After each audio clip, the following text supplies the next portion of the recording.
Hey everybody, this is the Sliders Review. I'm here today to talk to you about The Walking Dead mid-season finale of season 11 and their new spin-off show, an anthology series called Tales of the Walking Dead.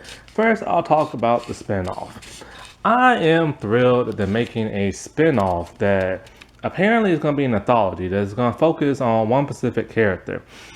They say it's gonna focus on older characters and completely new characters. And Gimple even said that Madison from Fear the Walking Dead might even show up. So this is gonna be a combination, I guess, of all like Walking Dead characters, people basically who don't get no screen time, or things that happened in the past that we wanted to see and never got to. So this is gonna be interesting. I hope to God they do it justice, because with The Walking Dead and Fear the Walking Dead and all these storylines, they get kind of boring at times. So with an anthology series, if you don't like one episode, maybe there's another one you like. You know what I'm saying? So that's a great thing.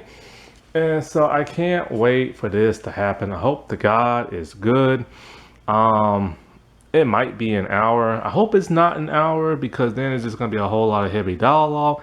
If they split it up into 20-minute episodes and have two air back to back, then they can like rush through whatever they have to and get to the good stuff. Kind of like their web series. Their web series weren't that bad. There was one that was better than all of them. But you know, something like that would be great. But personally, for me, I'd rather see brand new characters and get to know them. And if one is so successful, they can make their own TV show out of. And that would be great. Also, I want to see some characters from the web series show back up, because you know they just disappeared and there's like no mention of them after that. So that's something I really want to see. Now, I really also hope they bring in Clementine from the Telltale game series. I want her to show up so bad. So bad. Okay, so now the mid-season finale. Okay, so season 11, episode 8, For Blood. Look, I hate to be a dude downer, but this was a very bleak episode. I think it was kind of mediocre. I don't understand why it got as much high praise as it did, and why it was trending on Twitter of all things. Like, I watched the episode, I thought it was a fine episode. I thought it was some interesting stuff happened, but it was nothing to shake a tail feather at. Like, I've seen better mid-season finales than this. Season 4 had an amazing mid-season finale. It made up for the dismal like finale of season 3 with the battle of like the prison and the governor. So they really made it up in the mid-season finale of season 4, where like the governor and his people come in and they fight Rick and his people at the prison, and then like, everybody's killing everybody, and there's a tank, and then next thing you know, like the walkers come in and everybody gets separated. They don't know where nobody's at. And then the governor finally dies, but sadly Herschel dies. But it was an amazing episode. And not to mention the mid-season finale of season 6. I love that. So the walkers, they breach Alexandria. The wolves, one of the wolves members is in. Rick is trying I think Rick is, I don't know if he made it back already or not, but anyway, there's walkers everywhere. Everywhere. And it's daytime and the sun's going down, it turns night. Everybody is separated in different houses. What's his face is trying to get back. Glenn, Daryl's trying to get back. No, wait, I don't think Daryl was there, but I remember Daryl having a big old rocket launcher. So yeah, everybody's separated. They're just waiting for the walkers to clear out, but then they have to make their way out because there's too many of them. They're trying to get to other people. So they do the whole guts technique, and it works for a while until the one boy kind of freaks out. Then he gets bit.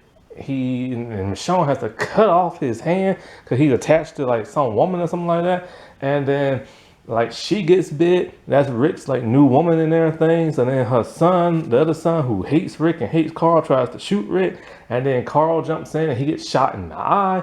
And then like Next thing you know, like they run and take like it's just Rick and Michonne. They're just running through like walkers. Michonne's taking them out with her like katana, and they make it to Denise, and she stitches up Carl, and Rick's all like, "I've had enough." He takes a machete. He goes outside and he whoops on all them walkers, and then everybody decides they're gonna join in, and it's the coolest montage I've ever seen. Now that's how you do a mid-season finale.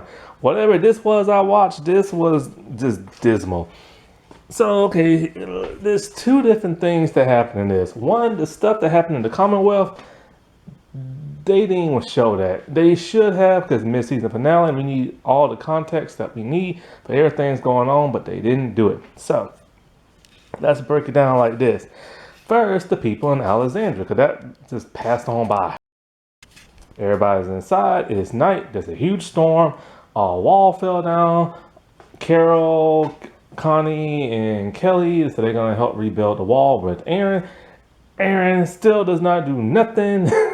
He had one memorable episode where he went crazy in the head and pissy a couple of episodes ago, and that was it. Then last season, him and Gabriel did something together, and then after that, the dude doesn't do nothing in this show no more. So he needs to be on that anthology series.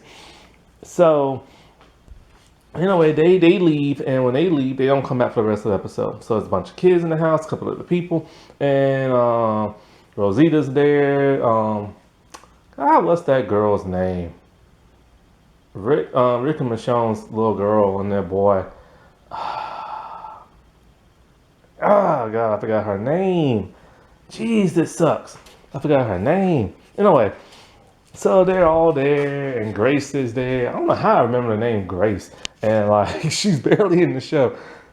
Judith, that's it. I think that's her name. So she's there, and so a tree busts through the window, so they have to like push up against the door because the storm is trying to like push open the door, and here comes the walkers and everything.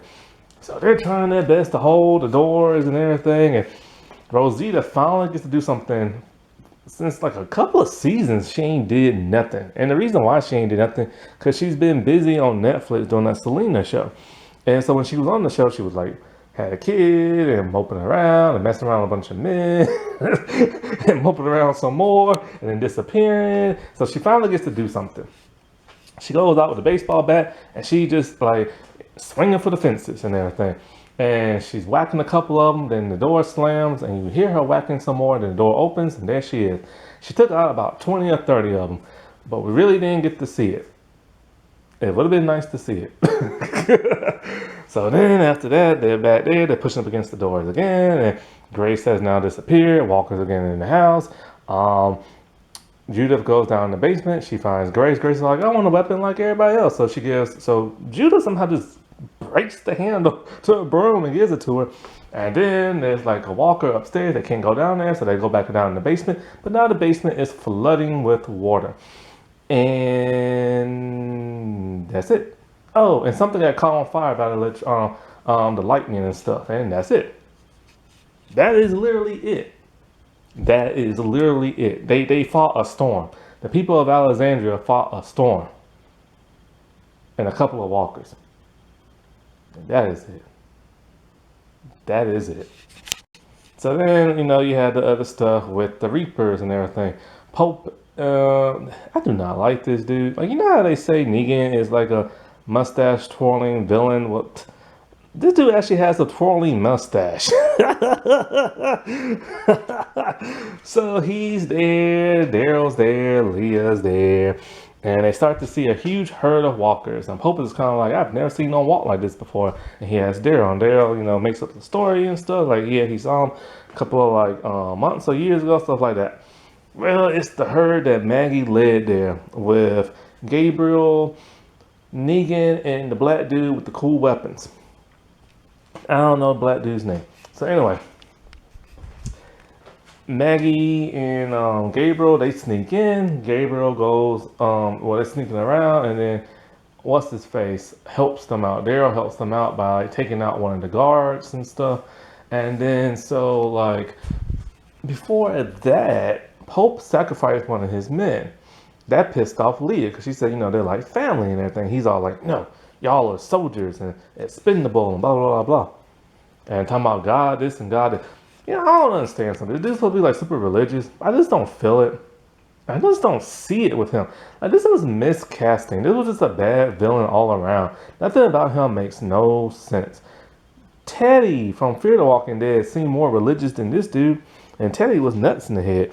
And he wasn't even religious. So anyway. So she's contemplating, you know, what's going on with her and Pope, and will she actually continue to follow him and stuff? And so Daryl kills one of the guards to help Maggie them come in. Gabriel takes point and gets inside like the locker room with weapons and gets like a rifle. He just shoots a couple of people, and that's all he does. Maggie, she does a little bit more. She steals a car to let in the rest of the walkers. That was a cool moment. You know, she's driving really fast. She jumps out the car, and then here comes all the walkers. She kills a couple of them. Negan shoots them more. But then the really interesting thing is Pope has landmines filled to the brink. So walkers are exploding. And so you have to wonder, how is the real people gonna walk amongst the like landmines? Somehow they make it at night. How? I don't know, but they do. So then, next thing you know, Pope has like a rocket launcher of old-fashioned kind, that like a big giant box, and you light a few. They look like fireworks shooting out. It's one of those, I think it's the old Asian type. And Daryl's just kind of like, crap, they're gonna shoot my people. What I'm gonna do? And so Pope is starting to suspect Daryl. So Daryl takes out his 2 giant knives, and he's getting ready to stab the dude. But then Leah stabs Pope in the neck. And then the other dude's gonna kill Leah. So Daryl throws his knife at him and kills him. Then the most shocking thing of them all happens. See, before that, Daryl starts to get a little soft. And he tells Leah that the woman y'all looking to kill, that's my friend. And all these people like my family and stuff like that. And y'all need to stand down, stuff like that. So she's contemplating, and that's when she kills Pope. And so he unlights the fuse to the little rocket launcher thing.